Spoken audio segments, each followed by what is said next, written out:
Senhor, amém? Amém. Louvado seja Deus. Irmão, desde já louvo o Senhor por mais uma oportunidade de estar falando da palavra dele, agradecendo o convite de estar aqui mais uma vez nessa casa de oração. Que Deus abençoe grandemente. Quem não se recorda de mim, como já foi dito, eu me chamo Aline, venho ali da igreja Jesus é o Verbo. Estou aqui debaixo da bênção do meu pastor, do meu apóstolo. Já deixo um abraço do ministério aqui para vocês. Amém? E vocês estão nos devendo visitas lá, viu? Só para deixar claro, né? Né? Eu estava lá. Você viu? Amém, irmãos. Sem demora, livro de Marcos, capítulo 9. Um culto de maravilhas, não tem como não falar sobre as maravilhas dele. As maravilhas do nosso Senhor Jesus. Amém. Livro de Marcos, capítulo 9, versículo 17. Eita glória!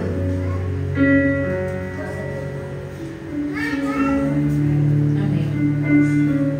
Marcos 9, 17, que diz o seguinte: E um da multidão, respondendo, disse: Mestre, trouxe-te o meu filho, que tem o espírito mudo, e este, onde quer que o apanha, despedaçam, e ele espuma e range os dentes, e vai se secando. E eu disse aos seus discípulos que expulsassem, e não puderam. E ele, Jesus, respondendo, disse: Ó geração incrédula, até quando estarei convosco? Até quando vos sofrereis ainda? Trazei-mo aqui. Amém? Pode sentar em nome de Jesus. Glória a Deus, aleluia. Irmãos, eu louvo a Deus por ter deixado a Bíblia escrita, por ter deixado a palavra escrita. Porque, irmãos, no finalzinho do livro de João, do apóstolo João, ele vai dizer, minha obreira, que se fosse escrever tudo que Jesus fez, não ia ter livro que desse conta. Se fosse colocar, irmão, de fato, na ponta da caneta, cada milagre, cada operar de Jesus na terra, não teria livro que seria capaz de conter tantos milagres. Mas você vai e pensa, Aline, mas o que eu já leio, o que eu já sei, eu já acho muito. Pois é. E tudo isso Jesus ele cumpriu em 3 anos e meio de ministério. E sabe o que é lindo, meu bispo? Que Jesus fez e passou para nós. Porque chega em João 14, ele fala, olha, se vocês creem em mim, obras maiores vocês vão fazer. Aleluia. Só que Jesus, irmãos, ele não está somente atribuindo a obra de você estar em holofote, de você ser conhecido pelas nações. Ele fala de obras do que ele realizou. O que? Cura, milagre, libertação, mudança de vida, mudança de rota. Porque, irmãos, enquanto muitos aí fora tentam colocar na nossa cabeça que evangelho é escada para sucesso, o meu Jesus e seu disse, se quer me seguir, vai pegar a sua cruz e me seguir. Se quer ser meu discípulo, abra a mão da sua vida e viva a vida que eu escolhi para você. O evangelho ainda é renúncia. O evangelho ainda é você abrir mão da sua vida para executar a vontade de Deus. Porque, irmãos, coloca uma coisa no teu coração. Nem sempre a vontade dele vai bater de acordo com a minha. Nem sempre o que eu quero vai ser o que Deus quer.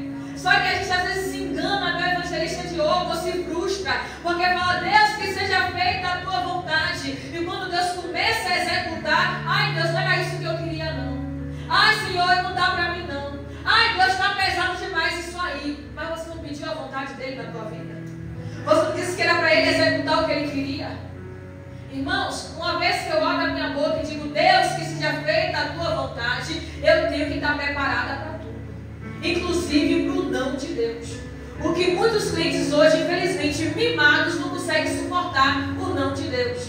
E aí se agarra aquilo, me agoniza. Ai, porque eu senti no coração. Ah, porque eu achei, porque eu entendi assim. Porque eu não sei o que era assado. Só para não se sujeitar ao não de Deus. Cuidado.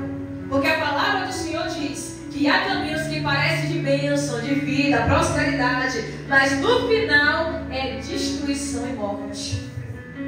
E Jesus, irmãos, ele executou tudo isso na terra de quê? Curas, milagres. E sabe o que é lindo, minha ovelha? Que Mateus vai deixar claro que Jesus fazia tudo isso por intermédio da sua palavra. Como assim? Está o centurião e o servo dele doente. E ele vai de encontro a Jesus para curar o servo dele. Só que no meio do caminho eles se encontram e Jesus, ele fala: Jesus, eu estou com um servo que está doente, que está enfermo. Jesus, opa, eu irei e darei saúde. Jesus não aguentava ver ninguém enfermo, porque ele já queria botar a mão, já queria expulsar, já queria curar. Só que o que o centurião faz? Não, mestre, não precisem na minha casa, porque não sou digno que entre debaixo do meu telhado.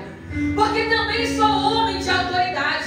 Eu digo ao meu servo, vai, ele vai. Eu digo, vem, ele vem. Mas basta uma palavra e o meu servo lá sarará. Sabe o que ele estava deixando claro aqui, minha bispa? Olha, Jesus, eu até tenho autoridade, eu até tenho patente, eu até tenho cargo, mas na situação do meu servo, a autoridade para fazer aqui é o Senhor. Quem tem poder para realizar é o Senhor. Quem pode fazer alguma coisa aqui é a tua palavra.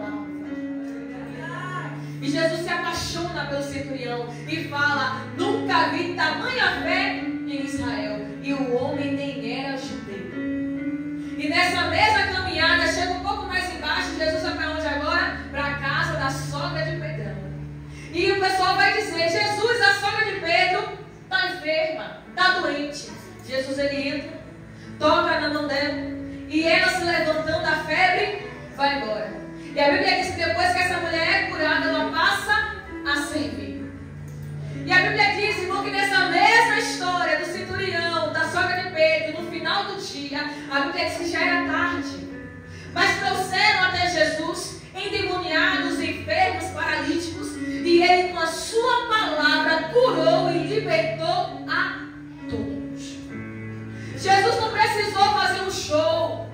Jesus não precisou fazer fogo descer do céu. Jesus não precisou dar rachada de língua, não. Ele libertou e curou pela sua palavra. E às vezes, irmão, nós estamos que nem esse homem, que nem o pai desse jovem aqui, perecendo, passando dificuldade, passando perrengue, porque a gente não se apega à palavra de Deus. Irmãos, entenda uma coisa: não é errado você gostar de pregador tal, pregador X, profeta Y. Não é errado. Errado, irmãos, é quando você para de buscar a palavra para buscar essas pessoas. Errado é quando você para, irmão, de se esforçar para se aproximar de Deus, para sugar a unção dos outros. O que é que a palavra diz? Vocês são sacerdócio real. O que isso quer dizer? Que você é sacerdote da sua casa. Você é sacerdote da sua vida. Você pode ser o profeta que você tanto caça na rua. Você mesmo pode profetizar a mudança que você tanto caça na rua. Basta usar a palavra a seu favor. O que é que Deus diz? Que a palavra dele é viva e eficaz e traz à existência o que não existe como se já fosse. E nessa situação que lemos em Marcos capítulo 9, havia um jovem que sofria de um espírito que deixava ele mudo. E esse espírito, quando tomava a vida desse jovem, lançava ele no fogo, lançava na água, começava a espumar. Era um escarcéu. Até porque a gente sabe, irmão, que o diabo ele é palhaço. Ele gosta de atenção, ele gosta de um circo, ele gosta de armar. É um negócio sério. E tá ali os discípulos, e tá o pai, e tá o povo, e tá o menino, e tá uma agonia, e ninguém conseguia libertar o menino. Ninguém conseguia executar aquilo que Jesus já tinha ensinado. Ei, expulsai demônios. Irmãos, não era ninguém diferente que estava no cenário, eram discípulos. Discípulos que andavam com Jesus. Homens que aprendiam do Mestre. Homens que sentiram na pele o milagre, mas não conseguiam reproduzir o milagre. E às vezes a gente está assim. Às vezes a gente se intitula discípulo. Coloca na camisa, sou discípulo. Tatua na testa, discípulo de Cristo. Mas não reproduz os milagres que o Mestre ensinou. Não vive na pele os milagres que Jesus ensinou. Irmãos, o que está escrito na Bíblia: mulher samaritana, mulher adúltera, Zaqueu, emocionar. Não é história para você ler e achar bonito. É história para você olhar e entender: isso aqui está de acordo com a minha vida. Isso aqui eu posso viver, eu posso tomar posse disso aqui. Irmãos, o que a Bíblia é? Testamento. Dividido em velho e novo. E o que é testamento? É um documento que é passado para alguém quando o testador morre. E esse alguém passa a ter direito do que era do testador. Então o que você carrega na sua mão não é um livro de história, é o testamento de Cristo. O que você carrega debaixo do braço não é revista, irmão, para você olhar e achar legal. O que você carrega debaixo do braço são testamentos deixados para mim e para você. A herança que Ele deixou para nossas vidas. Você continua vivendo do mesmo jeito se você quiser. Você continua, irmãos, perdendo batalha se você quiser. A palavra está aqui para ser colocada em prática. O problema é que a gente deixa entrar no ouvido e sai pelo outro. Sabe por quê, minha bispa? Na minha vida é mais difícil. Porque comigo Deus não faz. Na vida da obreira Deus faz. Na diaconisa Deus abençoa. Mas na minha é mais complicado. Porque eu tenho um problema de todo mundo na minha vida. Porque só eu passo luta. Só eu passo vento. O pau só quebra pro meu lado. Não, sabe o que é o problema? A gente está deixando de crer. A gente está deixando, irmão, de ser perseverante. Sabe por quê? Estamos nos tornando uma igreja imediatista. Como assim? Para ontem, para achar. A gente chega na igreja e acha que aqui é fast food. Eu quero que Deus faça logo. Nem no fast food você atende muito rápido. Quanto mais na igreja. Porque Deus faz na hora que Ele tem que fazer. Ele age do jeito que Ele tem que agir. Porque a palavra fala que tudo é por Ele, para Ele são todas as coisas. Nós somos servos. Ele é o Senhor. E quem é servo não chega exigindo. Quem é servo abaixa a cabeça e obedece. O problema é que eu quero ser servida. Eu quero sentar na primeira mesa. Eu quero ser vista. Eu estou trocando os papéis. Eu quero estar sentado e Jesus em pé me servindo. Jesus ensinou algo. Você quer ser grande no meu reino? Tem que ser pequenininho aqui na terra. Tem que aprender a lavar os pés dos irmãos. Tem que aprender a se sujeitar à vontade de Deus. Porque eu me engano, minha bispa, naquele versículo. Aquele que é humilhado será exaltado. Olha a escrita. Não é nem questão de revelação. É questão de interpretação de texto. Sabe como está escrito? Aquele que se humilha, esse será exaltado. Mas quando eu me ponho em posição de humilhação. Só que eu não quero mais passar por isso. Porque eu estou vivendo uma era de influência. Onde eu tenho que ser influência. Onde eu tenho que mostrar uma vida que eu nem estou vivendo. Mas eu tenho que mostrar para todo mundo ver que eu estou vivendo. Irmãos, guarda algo no teu coração. Jesus não lhe chamou para ser influência. Chamou para ser referência.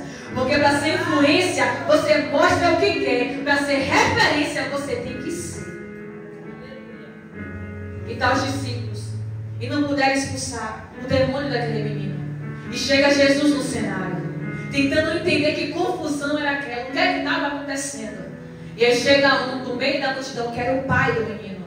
Mestre, eu trouxe meu filho que está endemoniado. Você vê que ele nem passou pano, ele nem tapou o sol com a pedreira. Já foi claro, meu filho está cheio de demônio. Porque tem gente que é vista que ainda é assim.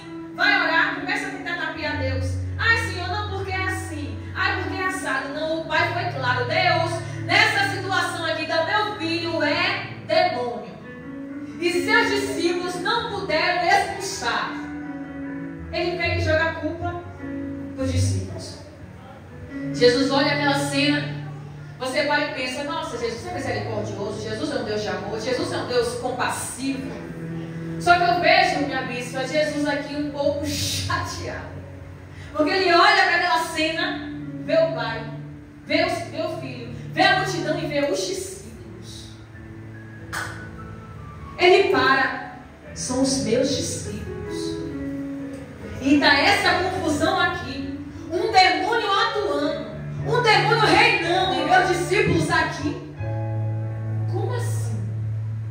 Como é que ele libera autoridade sobre a vida de alguém? Porque ele disse: ei, já vos dei todo poder e autoridade para pisar em serpente. Como é que ele libera autoridade sobre discípulos da qual o demônio dali não conseguiu expulsar? A autoridade de Jesus falhou? O poder de Deus diminuiu? Não. Somos nós que não conseguimos crer. Porque Jesus olha aquela situação e fala: geração incrédula. Ele não estava falando, não foi com Romanos. Ele não estava falando, não foi com fariseu. Não foi com os samaritanos. Jesus estava falando com o seu povo. Geração incrédula. Até quando eu vou suportar vocês? Até quando vocês vão permanecer sofrendo?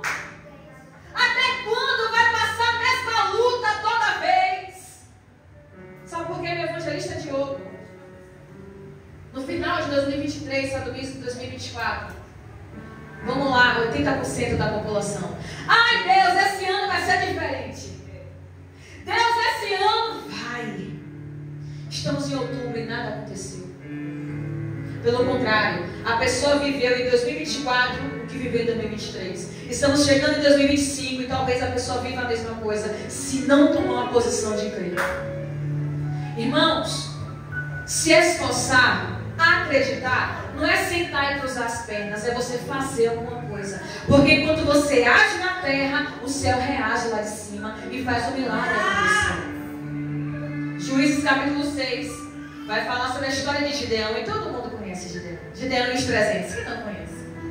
E minha obreira, a Bíblia vai dizer que Israel estava passando o pior momento da sua vida. Estava há 7 anos sendo escravizado e oprimido pelos midianitas.